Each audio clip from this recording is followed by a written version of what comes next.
thanks for holding this hearing here. My district in Pennsylvania is an ag district as well. We have a lot more dairy cows than we have beef cattle, and a lot of egg-laying hens, but agriculture nonetheless, and then manufacturing as well. We like to call ourselves the snack capital of the world, both salties and sweet. We're close to Hershey's and Mars and many others.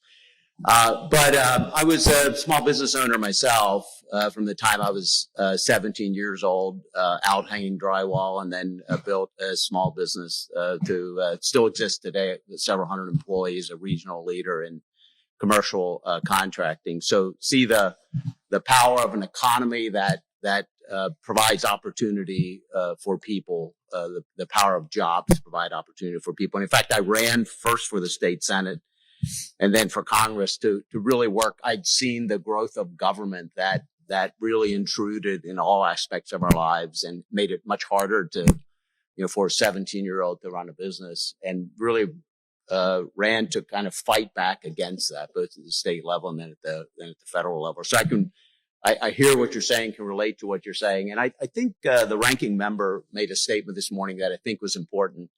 And that is, we should be able to have discussions about what really works best to lift people out of poverty, to help individuals achieve their own American dream.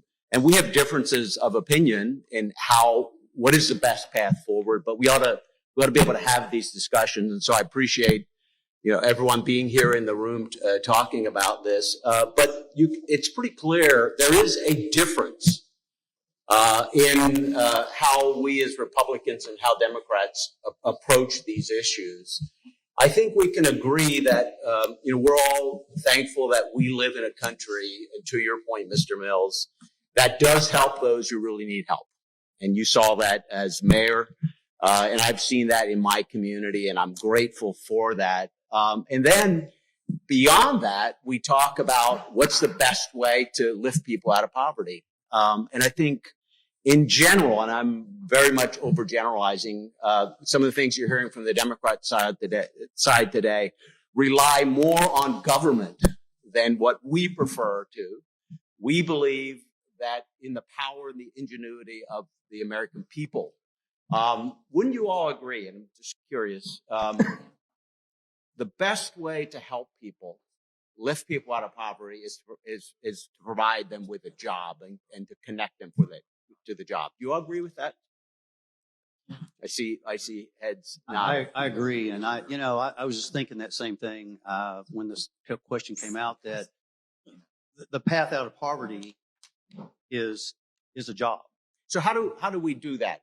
Well, does the government create jobs or do businesses? We have jobs. We need to help them with skills, and they need to have some basic skills. Yeah. But just like been mentioned here, a lot of times we have someone with basic skills, and we can train them to do, because every company is different.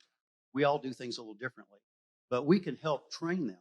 We also send some of our workers then to career tech to upskill their abilities. We have one of the best career tech systems in the world. Really, people come here just to study. I agree, and I'm going to run out of time. I want to make one additional point, and I appreciate your commitment, because it is a really important function to find ways to ensure that individuals are prepared for the jobs that are available today. Nothing better than lifting people out of poverty than that. The ranking member also mentioned the success of the American Rescue Plan, and some of us believe that created the inflation that has hurt everyday Americans in a degree that it's been very, very harmful to families. And nowhere, I think, then during the discussion of that bill was our difference in approach more evident, where the bill incentivized people to stay home, which I thought was terrible, to put people in a position of earning more if they stay home. They had to make that tough decision. I'm going to stay home so I can provide for my family. Our idea was to provide a $1,500 incentive to have people go back to work. What's your reaction to that? Do you think that would have worked better than what we have now? I think that's a good start. I mean, we've got to get something to get them moving. And I think I'm trying to think if that happened here in Oklahoma, but I know we talked about it. I know our governor talked about that, providing that incentive. I can't remember if it happened or not, but I think it worked because things have gotten a little bit better since then. We still are struggling to find those skilled workers, but again, any incentive we can to get people back to work, it would be welcome. Thank you. I'm out of time.